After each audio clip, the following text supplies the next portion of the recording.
Hello, welcome to AT&T ThreatTraq for December 6, 2016. This program provides network security highlights, discussion, and countermeasures for cyber threats. Today we're joined by special guest Michael Klepper, and Michael, you're a principal architect, or at least that's your title, in the AT&T Consulting or Security Consulting Organization. And well, Mike, why don't you tell us a little bit about yourself? Sure, thank you. So I am the director for our application security threat and vulnerability management practice, and we perform security assessments, penetration tests, and other consulting services for clients at AT&T. All right, very cool. And, this could be clients anywhere or all over the place, if I understand correctly. Is that right? That's right. Yeah, so you get some opportunity to find some, I guess, we'll call it maybe not so smart implementations of things. Yes, we do. We see all kinds of interesting decisions that are made out there for various reasons. Okay, so perhaps we'll have an opportunity to learn a little bit from other people's mistakes, and not to really put them on the chopping block, but I think the opportunity here is to give others an opportunity to make smarter decisions, right? Absolutely. All right, thanks, and welcome to the program. And here I have John Hogoboom here with me. Welcome, John. Thank you. Glad to have you here, absolutely. And I'm Brian Rexroad. And Mike, let's go over to you first and talk a little bit about, I guess there was a little bit of a discovery in Web of Trust, and I'll let you go ahead and describe it. Yeah, so Web of Trust offered a safe browsing plugin, and they've done this for pretty close to a decade now. Mm-hmm. The plugin's available for Firefox and Chrome, and there was a German television studio called NDR that started taking a look at this for some reason, mm-hmm. and found out that the plugin was actually collecting data about its users' browsing activity. I'm sorry, if I can interrupt just a sec. So when they said safe web search and browsing, what was the intent behind that? What did they mean by safe? Protecting from malicious websites, other types of attacks, scripts, things of that nature. Okay, so the idea here is it would let you know if you're trying to visit some site that you probably would want to refrain from visiting, right? Right. Okay, very good. Sorry for the interruption. Go ahead. Oh, not at all. So it was discovered that the plugin itself was collecting data about its users' browsing activity and actually pulling that back and being sold by the company itself.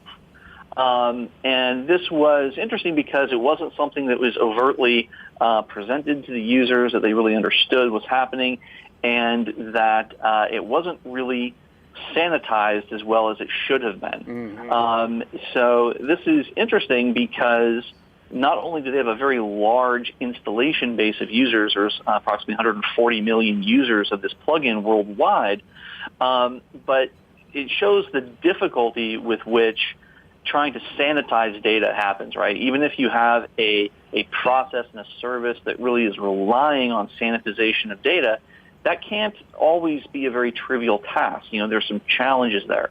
Mm-hmm. And as was seen in this investigation, they didn't actually manage to scrub the data to the point where it couldn't be tracked back to a particular user. Mm-hmm. They actually inadvertently collected data like mailing addresses, shopping habits, travel plans, medical-related information, and in some cases, company confidential information. I mean, if you think about a home user that wants to log into their company's webmail infrastructure to check email on the weekend or something along those lines, in those types of situations and others, they were actually intercepting some sensitive corporate data that was getting pulled back.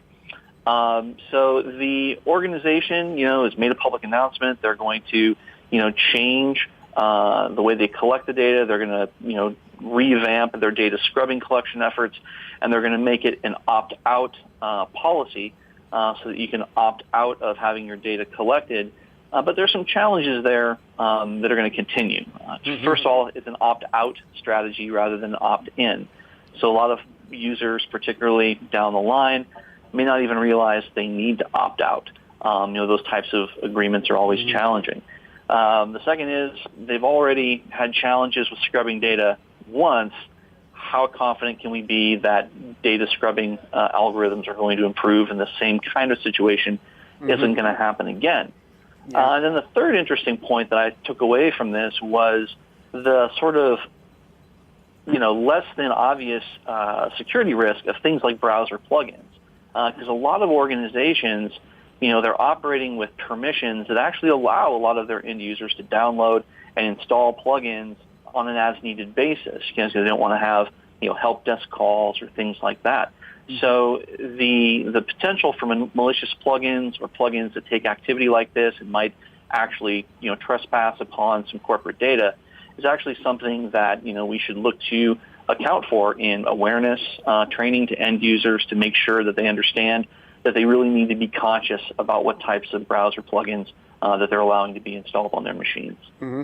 Yeah, all very good points. So I think what you're basically saying is like the sort of the controls around browser plugins don't necessarily have all the same types of controls that we've kind of almost take for granted in mobile device apps today, where the market's sort of paying pretty close attention to what's being done. Maybe not perfect, but some reasonable attention to what's being done, and then taking things off that are considered perhaps don't belong there or had malicious intent associated with it. Although in this particular case, there was no real malicious intent found. It was really a case where there were just perhaps mistakes in the implementation of how it managed data. Am I understanding that correctly? Right. It wasn't like it was, an actual malicious plugin. It was just a plugin that, due to its implementation choices and its back-end processes, kind of led to some unfortunate results. Yeah. Now, I guess, perhaps some additional safeguards. I don't know anything about the agreement that was in place for information that was sold to third parties. But, obviously you want the data to be properly anonymized as a part of that selling agreement. I don't think there's anything malicious. The fact that they created this was perhaps, or that they were selling this is, as with any kind of tool like this, you would expect that there's some means that they're using to monetize the effort that they put into providing this type of a tool. And, safe browsing isn't a trivial thing to do. You've got to be evaluating sites and, analyzing which ones are malicious and, making decisions about those all the time. So there's work involved that they're providing a service. It's not surprising that they want to monetize that by selling information that they're gathering. I guess it's the anonymization. So there's a problem with that was discovered, but I think it's reasonable in some cases that there be a contractual arrangement with those third parties they're selling to say, you're allowed to use this information for these purposes only, as an extra measure, so that there is a legal control around that. I mean, what are your thoughts on this? Does that make sense? Absolutely. I mean, when you start looking at, your layered control model, certainly those contractual and legal agreements come into play. And you touched on an excellent point. I mean, there's many articles and research papers out there about the economy of free and really kind of what some of that, rising economic model leads to, right? And, the value and the proliferation of, personal, not only personally identifiable data, but also metadata around individuals and some of the, challenges that come along with that. So, and that's a very deep and interesting kind of pool to jump into there. Right. So it's a challenge. It's a balance between, making sure that information's aggregated enough and anonymized enough, but still useful for folks that might be interested in purchasing the information to be able to help, refine the products and services that they want to provide to customers. So exactly. This is not the last time we'll see this sort of thing. At least it wasn't, a breach per se, but it's good that this was discovered and brought to light, and so they can go back and correct that, and hopefully the business will continue forward. There's certainly benefit in having safe browsing around. We wouldn't want to deter that.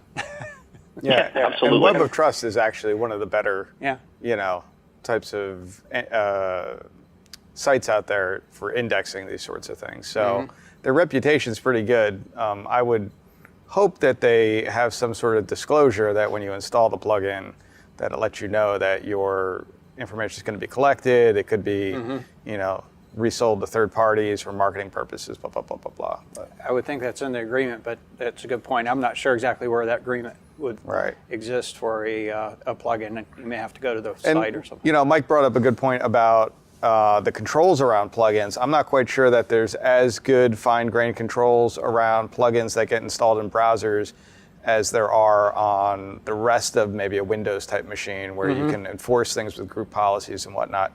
Although I really haven't looked into that with a browser level thing, but mostly users can install whatever plugins they want. You don't know if they're putting something bad on their machine, and it really is code at that point that's going to run that runs under their privilege level. So. Yeah.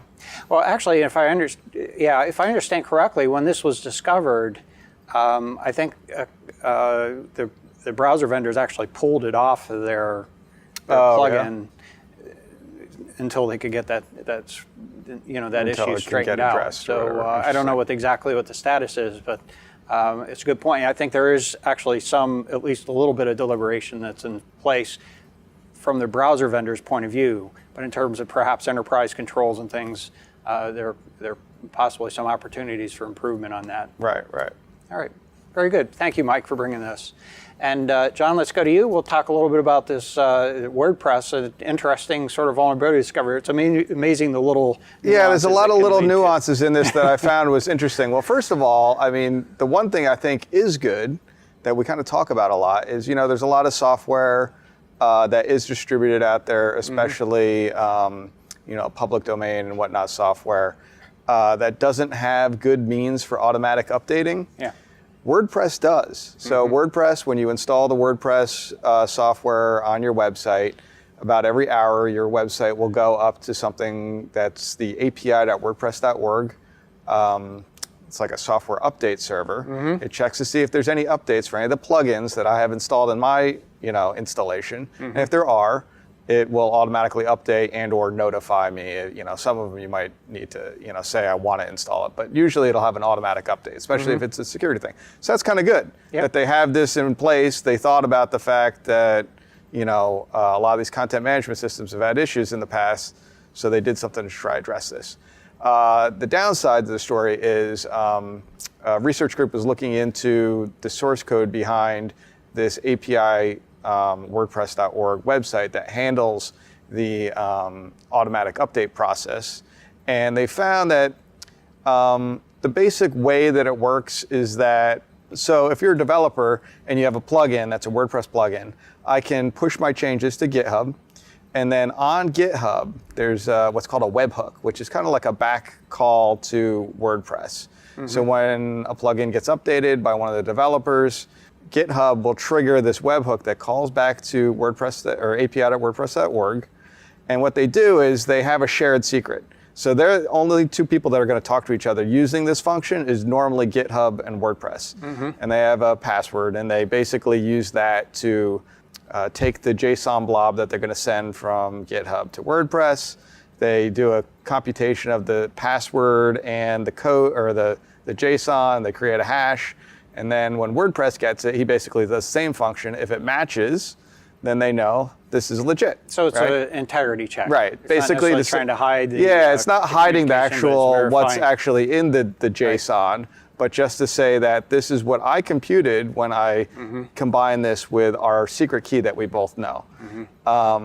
So the interesting thing about this is they notice that as part of the message that comes across is the algorithm that's used.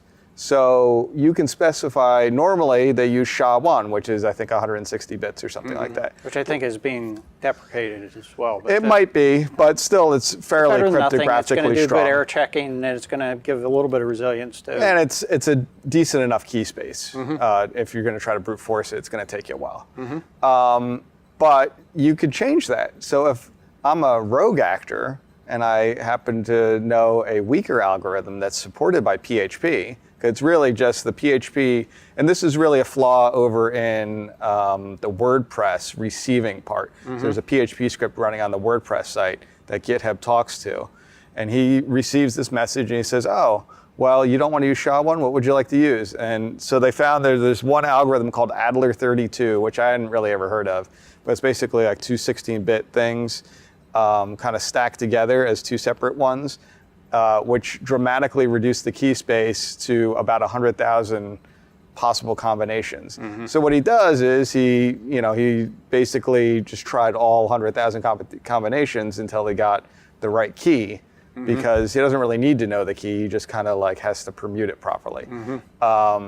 So they were able to do that. But the real rub to all of this is, even if you're able to do that and there was no vulnerability in the PHP script up on WordPress's site, all you'd really be able to do is update maybe one package that is a legitimate package. But what they found is there's actually a vulnerability that allows you to trigger shell exec, which is a PHP command that basically, spawns a new shell to do whatever you want. And so we're up to 2 vulnerabilities so now. it's 2 things, really. Basically, right, he was able to reduce his key space for the kind of, I forget, not authentication, but the integrity check. And then use that to trigger the shell exec that basically could return a remote shell. And now you have access to the full web server, and you can do whatever you want up there. So that is basically the gist of this attack. The interesting, the good thing is that so they reported this bug to Automatic. They patched the bug in 5 days. So in reality, it was never really open to the public. Nobody knew about it. However, had somebody actually found this bug, the other interesting statistic with this, and I'm not quite sure how accurate this is, although I've heard it printed before, is that WordPress accounts for about 25%, maybe 27% of all websites on the entire internet. So if you were to just, throw a rock at 10 websites, 2.5 of them are going to be WordPress.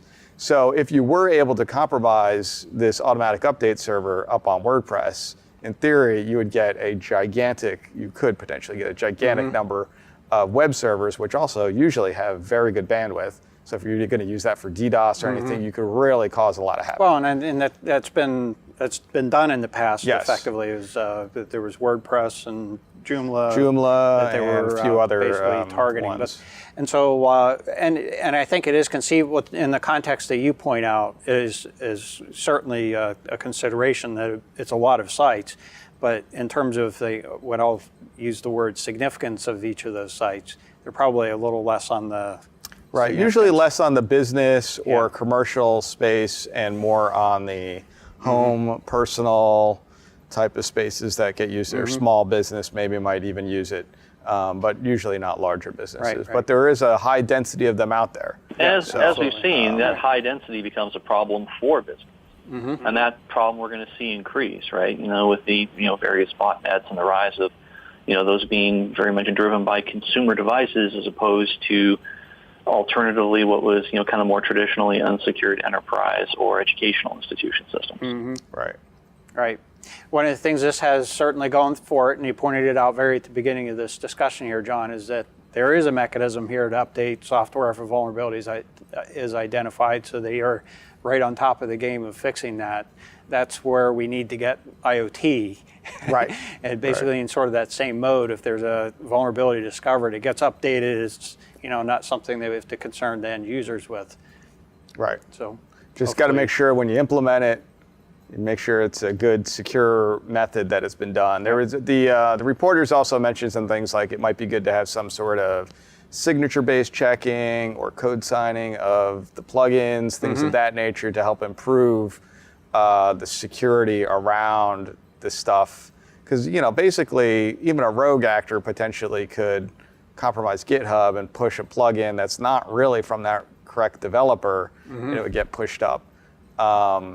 And if you had a better means of signing code and things like that, although there's a lot more overhead with that, especially if you're talking about open source, public spaces, people might not be as keen to implement that. But there are some other things that could be done besides just patching these 2 vulnerabilities. So. All right. Well, hopefully that'll progress as time goes on. I still think it's I was kind of impressed that they had this functionality built in. So it's a good thing. All right. Very good.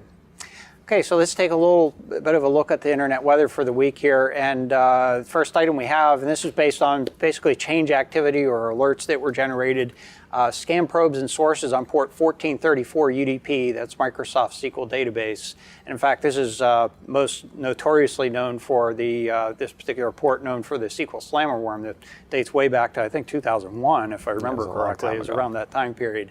And there's still a little bit of that out there. It pops up every once in a while. Sometimes a device will get infected with it. And in fact, I think you can kind of see that it doesn't really take very many devices to really kind of make a bump in the chart, so to speak.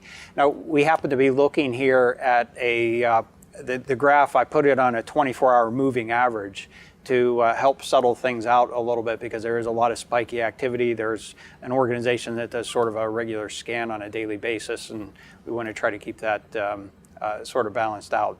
Nevertheless, more recently we've had a increase in activity, a bump up in the number of probes that are taking place, as well as a bump up in the number of sources that are doing that probing. Not a significant increase. It only went up from, on average about 5 to 10 sources, bumped up to on the order of about 40, and then it peaked up around 50 different sources that are doing that scanning activity. Those sources are in Korea, US, and China predominantly. And so perhaps a little bit of spreading of that SQL Slammer infection that had gone around so many years ago. And we got a correction. It was 2003. Oh, 2003. Okay, off by a couple of years. And next item here is, again, based on sort of alerting of activity, scan probes and sources on port 5555 TCP. I have not much really to explain about what this, actually perhaps too much to explain about this, what might be associated with this port. There are a lot of things that, that might be associated with it.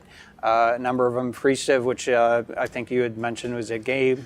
Yeah, it's like a free version of Civilization, a game. So, right. So I don't know. Hewlett Packard Data Protector, which it sounds like it's an encryption tool, as well as McAfee Endpoint Encryption Database Server, SAP Default for Microsoft Dynamics CRM, as well as Staff Ether VPN default port. So any of those applications might be using this. I don't even know if any of those are actually attributable to this particular activity. But to get to more specifically what the activity was, about a week ago, we started seeing an increase in the number of sources probing on this port, and it's not really insignificant. It's actually it has gone up, whereas on the last discussion we were talking about 50 addresses. Right. This is on the order of about 10,000, 12 to 14,000 addresses that had been scanning on this port, and it has an indicator or suggestive of some worm activity that was growing. Then it abruptly sort of cut off, although if you look at the graph before and after, there's still more scanning sources of scanning activity even after that cutoff. So I don't know if there was a botnet command and control that was cut off, or maybe they just stopped the botnet from doing scanning and they're using it for something else. It's difficult to say. Anyway, since then we've seen some sort of spiky scanning activity taking place with no direct correlation to the number of sources that are doing that scanning. So it could be a new thing. Now, interesting about this is that in terms of that 11, or actually up to 14 to 15,000 sources that were doing that scanning activity, the real concentration of that was actually in South America. And so why it was concentrated in a particular place, perhaps there was some sort of a problem that existed in an ISP or something like that. But it did not seem to show up too much in too many other places. We had a little bit of a concentration in Europe, and that's pretty much it. So perhaps there was some sort of flaw that was picked up there or showed up. Looking at the top 10 most probed ports, no real surprises here. We had a few changes move around. The top item here is port 23, showing, I would say that's roughly 70% of the activity, perhaps a little bit less than that, maybe 60%. And followed by port 7547 TCP. We're going to take a little closer look at that. That was the one that was associated with the, most notably, I think in the press it showed up as an outage that impacted Deutsche Telekom, but affected significantly more ISPs than that in terms of infections of worms. I think the case with Deutsche Telekom is they were in the process of fixing the problem, and a number of others haven't really fixed it yet. So we'll take a closer look at that. Followed by port 22 TCP, hasn't really moved in terms of activity. 3389, this remote desktop protocol. Port 80 TCP, obviously web activity. Port 53 moved up a little bit. We're going to take a little bit of a closer look because port 53 and port 1900 following that are both commonly used in reflective denial of service attacks. So we'll take a look at the probing activity associated with those two together. And then port 443 TCP, always on the list, almost invariably. 445 TCP, that's still a remaining configure activity. And last but not least here, 53413 UDP. Now that's that Netis router backdoor. Mm-hmm. We're going to take a little closer look at that, even though it showed up in the top 10 there. Really not significant, even though it bumped up 24 slots as well. And then the top 10 most sources doing the probing. Last time when we looked at this last week, port 7547 is actually taking about a third of this pie chart. Now it's down to about a quarter. So there has been some reduction in that activity, although port 23 still is taking up about half of it.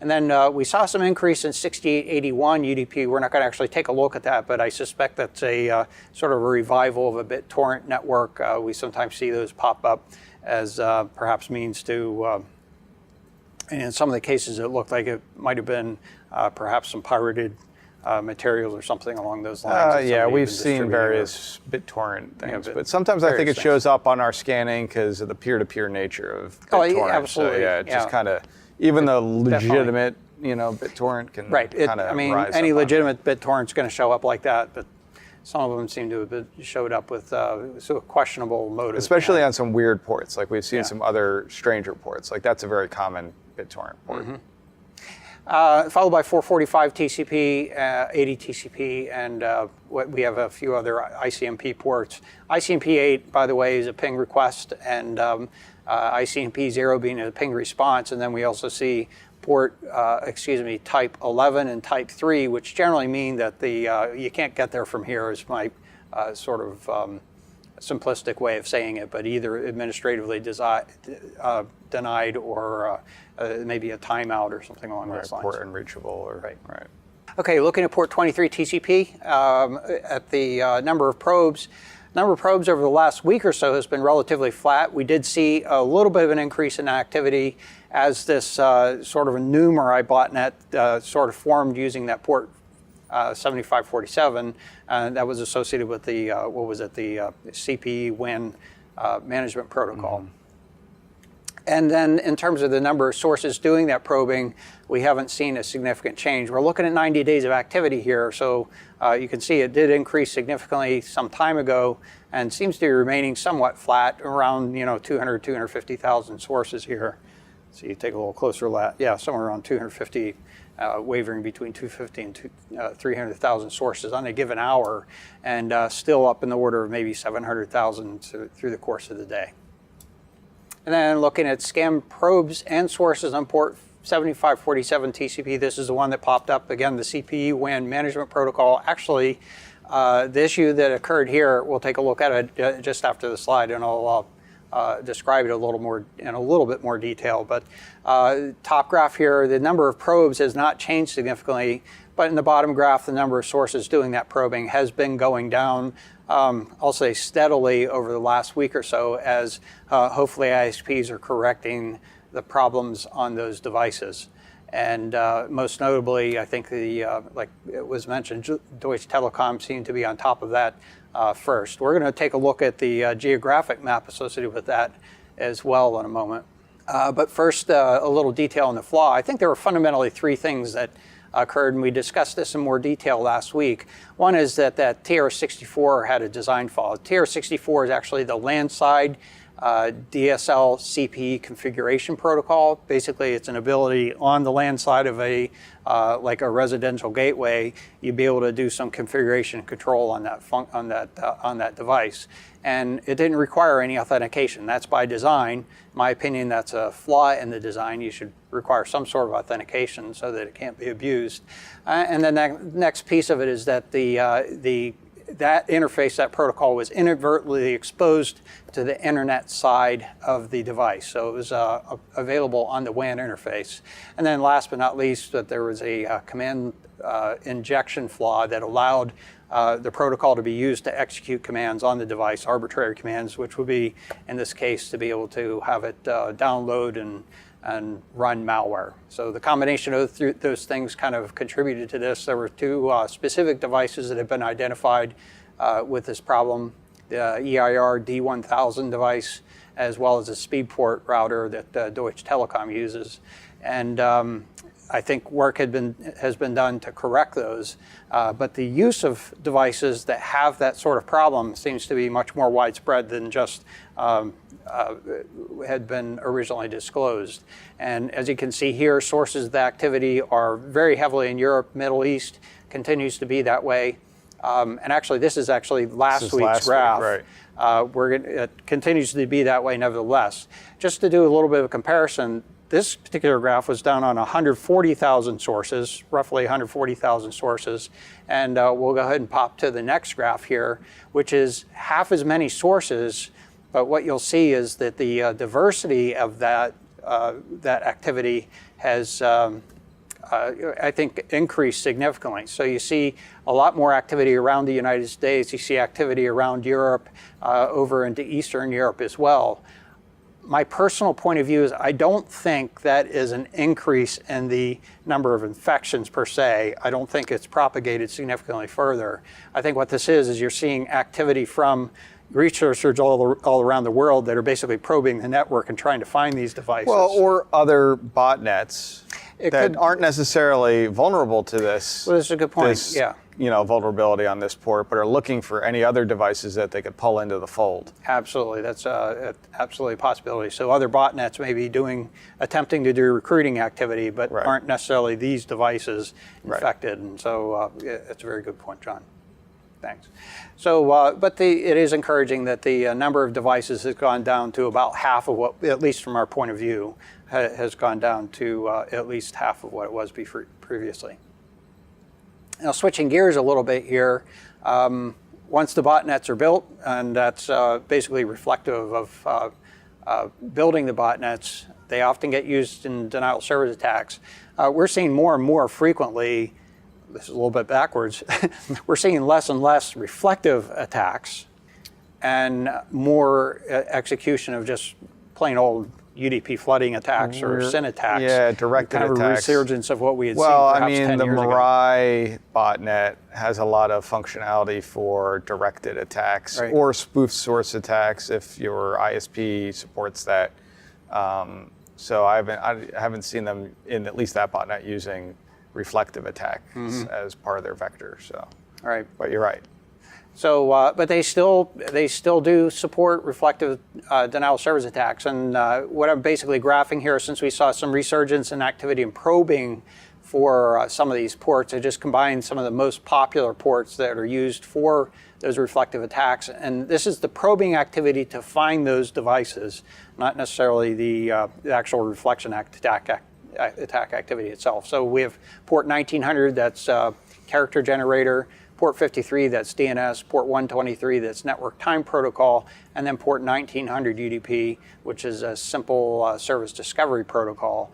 And basically what you can see here is that the, looking farther to the right, there was a significant resurgence, I'll call it, in probing for port 1900, that's the green band on the graph. No real notable increase in activity in most of the others, although we did see a spike, I'll call it, in scanning activity on port 53. That's sort of the amber color on the graph. And that activity is basically attributed to the sort of the bump up in its rank on the pie chart that we were looking at earlier. And I think this is the last item we have to report on here. This is scan probes and sources on port 53413 UDP. This is that backdoor associated with Netis home routers. And wow, why was there even why did it move up in the ranking?